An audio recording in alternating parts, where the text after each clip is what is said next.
salutations. Well, sometimes you make plans, and in this case I had an idea of a basic storyline of how I wanted to present this site to you, and I think this is going to take a little bit of a turn. But if you see behind me, that is a open pit mine, and this area right here is called Mountain Pass. On the other side of that mountain range there, the Ivanpah power generation plant is over there. It's a solar generation plant, and we're between State Line and Baker, California. Up there is the Mescal mine. I learned about the Mescal mine almost by accident. I was doing research for some mines in the Mojave Preserve. I came across an article that was written by a Secret Service agent that was tasked to break up a counterfeit silver coin minting operation that was located in this mine back in the 1890s. It's a fascinating story, and I can't do it justice. I'm going to put a link in the description to that article, and I would encourage you, after you watch this video, to go and read that article. It'll be the first link in the description. This was a silver mine, and it was operational back in the late 1800s, like 1860 or something. I'll annotate it here. And the price of silver declined from 95 cents an ounce to about 65 cents an ounce. And that made this mine unprofitable, so they shut it down.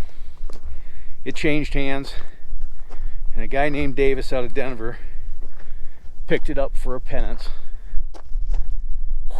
I'm out of shape. And reopened the mine, but secretively, what he was doing was he was tapping into the vein of silver here, and he had installed minting equipment down at the bottom of the shaft. It was minting silver dollars that were so good it took an expert under a microscope to discern real from fake. Banks were trading them, and it was only by mistake that they discovered how these coins were getting into circulation. One day, a buyer showed up at the US Treasury, and there was something a little off about it, so they cut the end of the bar. And what they discovered was it wasn't a bar at all, but rather a box, a silver box shaped like a silver bar. And within that box, there were 1,000 $1 silver coins, these counterfeit coins. And they determined that that silver bar was being transported from this mine to Kansas City via the Santa Fe Railroad. In that article, the author paints a very vivid picture of the history of this mine.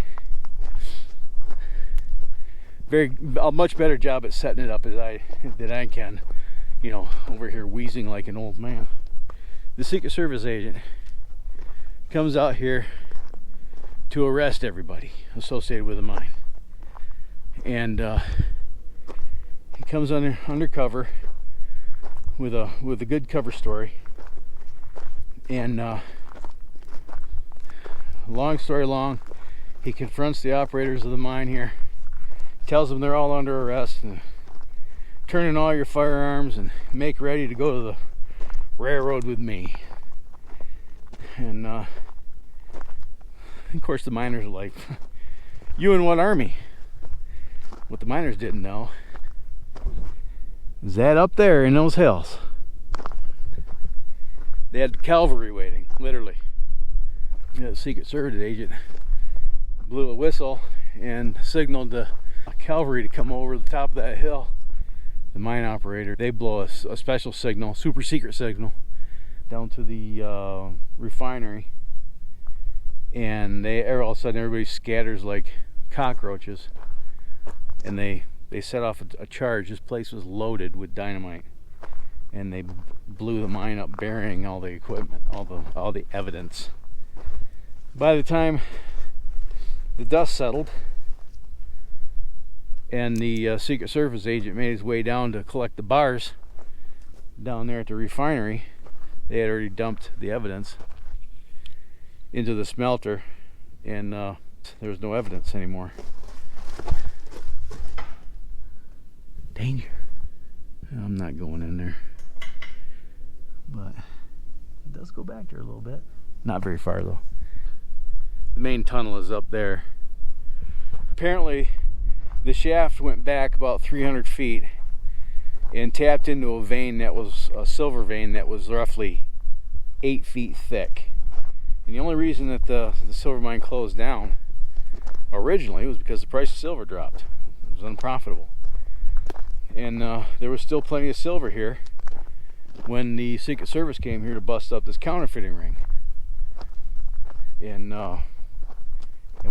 they blew it up, and I would imagine the vein's still there. But these mountains here are part of the BLM. Anyway, I came up here to do this, documentary style video, and I think things changed. I was going to take you to Ivanpah. I still might if time permits. But check this out. That down there is a homestead. Somebody lives down there, and the reason I know is I met the guy. He met me up here where I stopped my Jeep. He was walking up to see what I was doing up here. And the guy's 71 years old. He's like a pack mule, man. The guy's like just running up that hill. Little scrawny guy, just fit as a fiddle.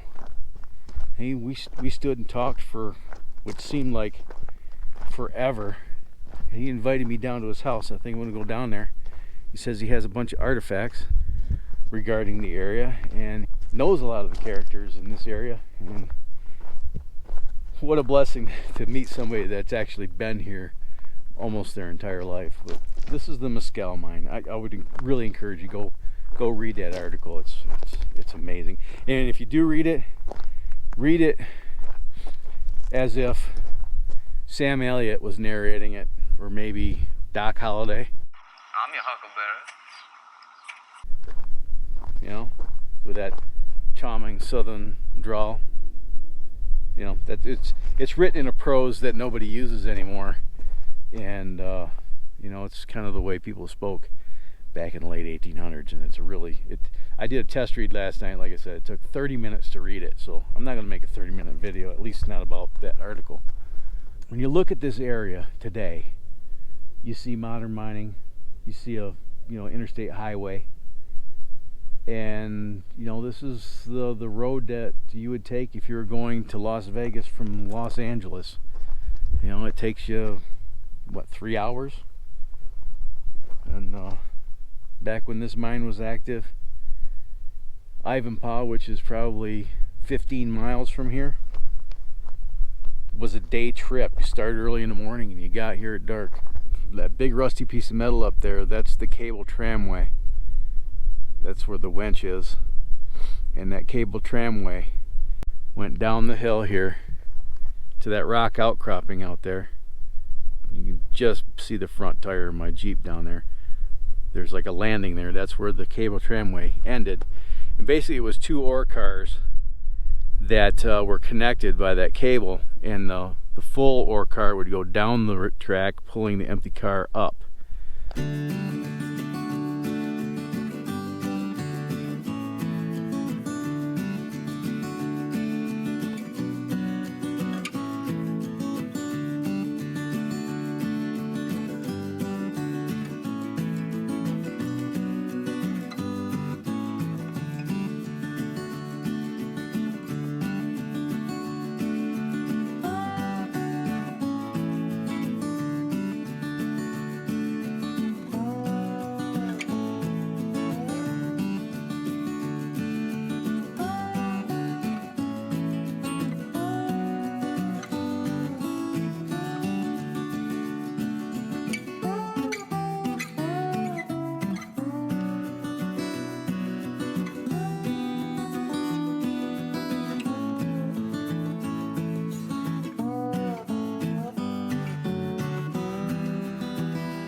knocked down 2 walls there.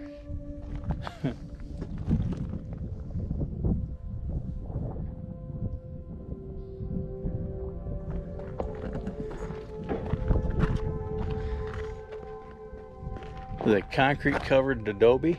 Yeah.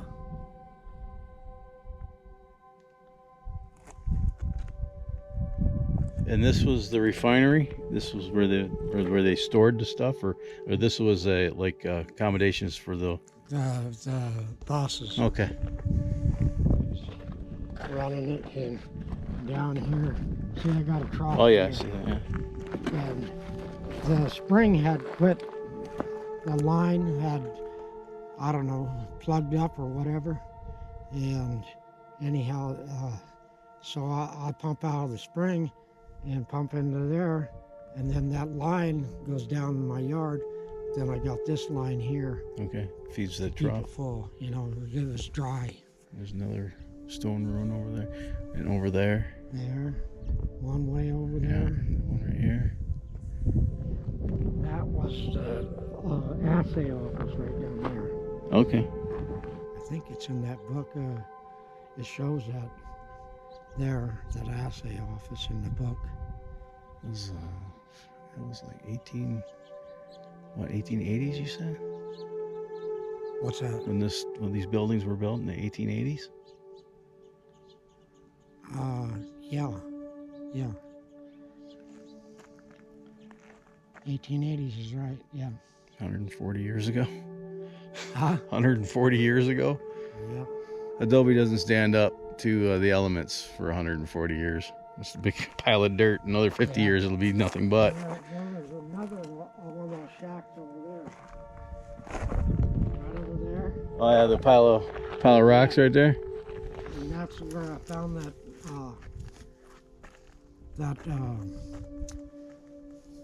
beer mug. Okay. This backyard is awesome. My wife would love this backyard. Where do you live at? Perump. Perump? Yeah. That's where I got nephew lives over there, nephew and niece and Not this green. Well, I can hardly make grass grow.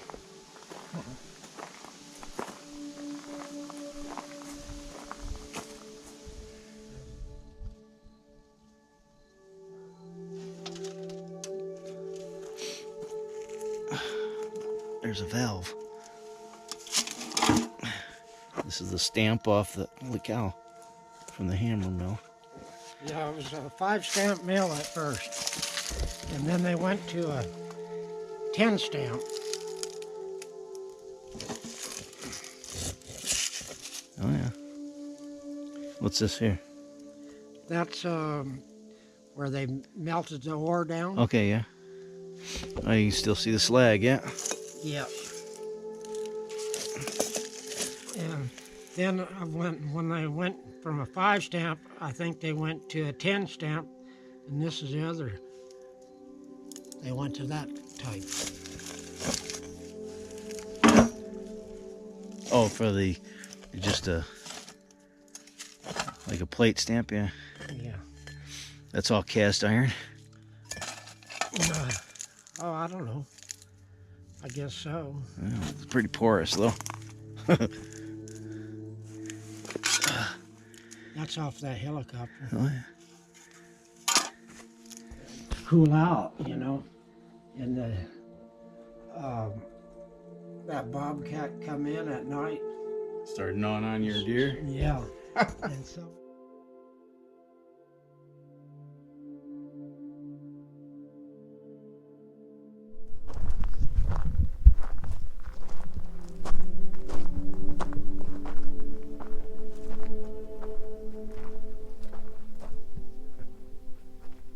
Spuds McGee.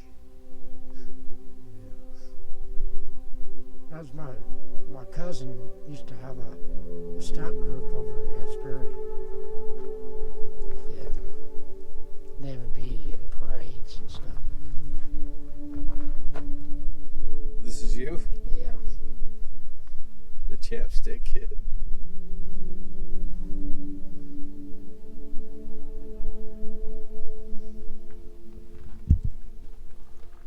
So this was the actual name of this town then? Yeah. Nanton? Yeah.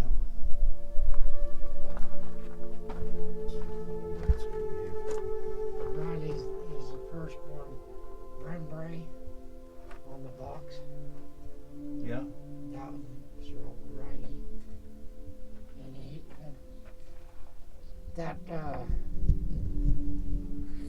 that desk was here. Mm-hmm. And I don't know if that was Riley's or not, but it was made out of dynamite box. Yeah, it looks like it was made out of dynamite boxes.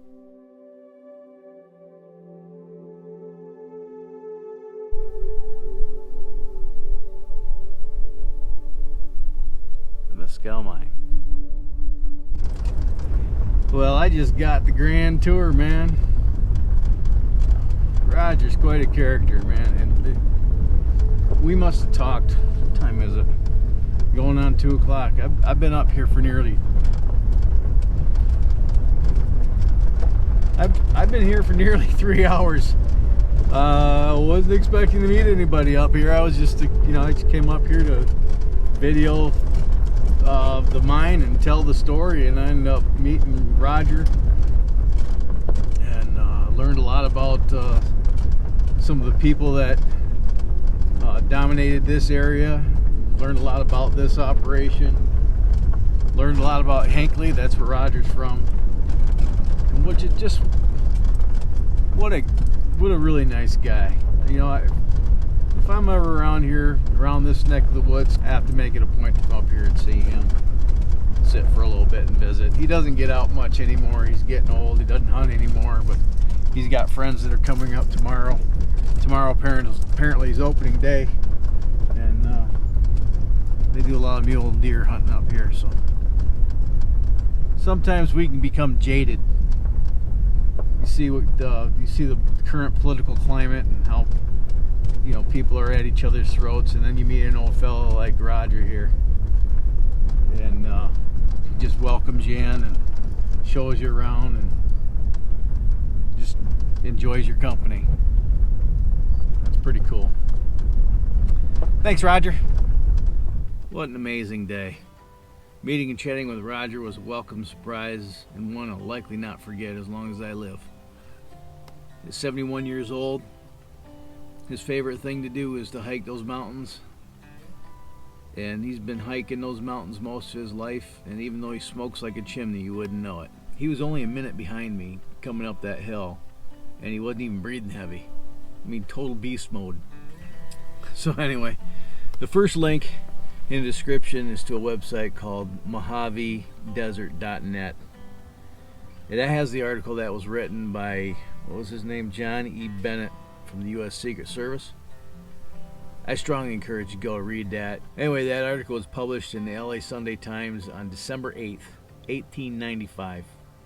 The author does an excellent job of creating an articulate description of the mine's history, the hardships of transportation to the area, the investigation of the counterfeit coins, and the discovery of the illegal mint, as well as a very dramatic climax in the destruction of the mine and the prosecution of the mine operators and the employees. Go read it. It's an interesting read.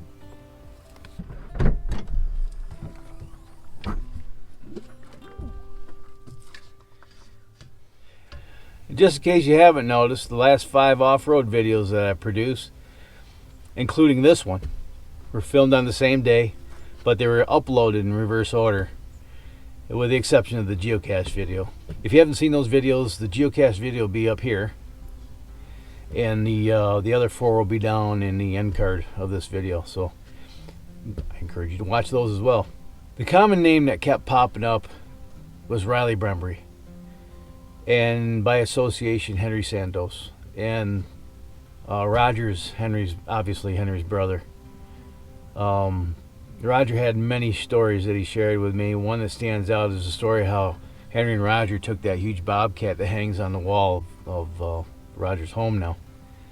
It seems the old bobcat was trying to make a feast of Roger's mule deer take that year, and the cat got a little bit too aggressive with the brothers Sandos when they defended their harvest, and the cat seems to use up the last of its 9 lives.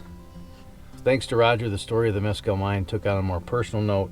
Many of the gaps were filled, and the details that weren't in the Secret Service agent's tale were brought to bear. Henry, his brother, passed away in 2015, and obviously Roger misses his brother. Roger lives now a quiet life in the mountains that he loves, and he speaks kindly to anyone who'll lend an ear.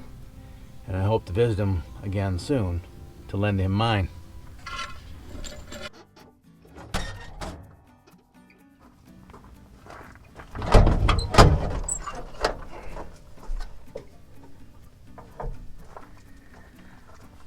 As a side note, in the first video in this series, this one up here, I pointed out that there was a vehicle that was removed from the site.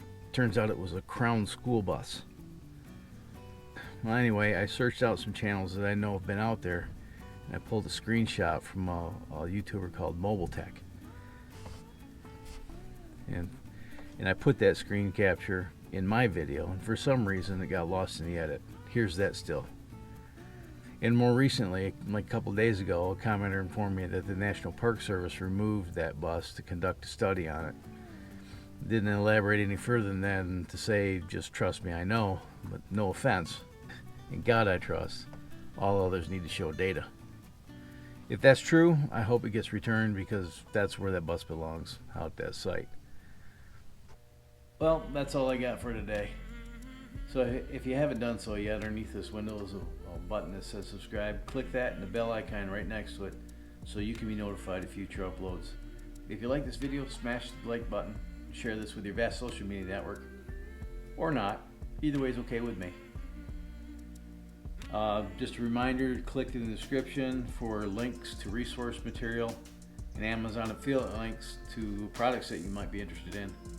That's the easiest way to support this channel financially, by clicking the links in the description and buying those products directly, or using those links as the gateway to the products that you are interested in purchasing on Amazon. Thank you in advance if you can do that, and if you can't afford to do that, then we're probably cousins or something. So until next time, you have fun, stay safe, shoot straight, keep your powder dry, and have a splendid day.